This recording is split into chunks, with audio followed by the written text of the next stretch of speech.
એ કે હોમ લોનમાં પત્નીને સામેલ કરવાથી શું ફાયદા થાય છે। નમસ્કાર દર્શક મિત્રો, ખબર છે .com હું માલવિકા આપનું સ્વાગત કરું છું। મિત્રો, આજે આપણે વાત કરીશું હોમ લોન વિશે। જી હા, જો તમે હોમ લોન લેવાનો પ્લાન બનાવી રહ્યા હો તો આ માહિતી તમારા માટે કામની છે।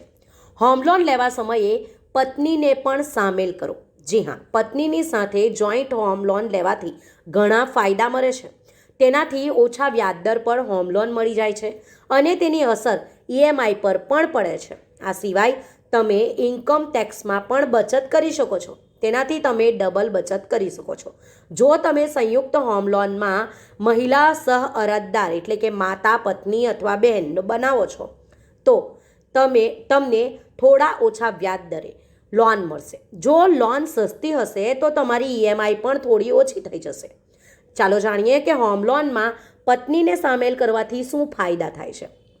સામાન્ય રીતે બેંક ચોક્કસ વ્યાજ દરો પર હોમ લોન આપે છે, પરંતુ જ્યારે કો એપ્લિકેન્ટ મહિલા હોય તો વ્યાજદરમાં છૂટ મળે છે।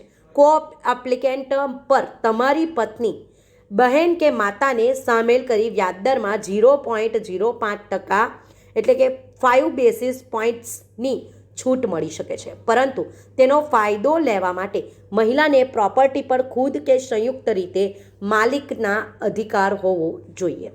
હવે વાત કરીએ સંયુક્ત હોમ લોનમાં આવકવેરા પર પણ ફાયદો મળે છે તેની, તો સંયુક્ત હોમ લોન માટે અરજી કરવા પર લોન લઈ રહેલી બંને વ્યક્તિ અલગ અલગ ઇન્કમ ટેક્સ બેનિફિટનો ફાયદો લઈ શકે છે।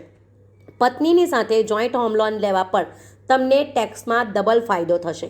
પ્રિન્સિપલ અમાઉન્ટ પર તમે બંને 1.5 લાખ રૂપિયા એટલે કે કુલ 3 લાખ રૂપિયા SEC હેઠળ ક્લેમ કરી શકો છો। તે જ સમયે બંને ક્લેમ 24 હેઠળ વ્યાજ પર 2 લાખ રૂપિયાના કર લાભનો દાવો કરી શકે છે। જો આ રીતે જોવામાં આવે તો તમે કુલ ટેક્સમાં 7 લાખ રૂપિયા સુધીની બચત કરી શકો છો। જો કે તે તમારી હોમ લોનની રકમ પર પણ નિર્ભર રહેશે।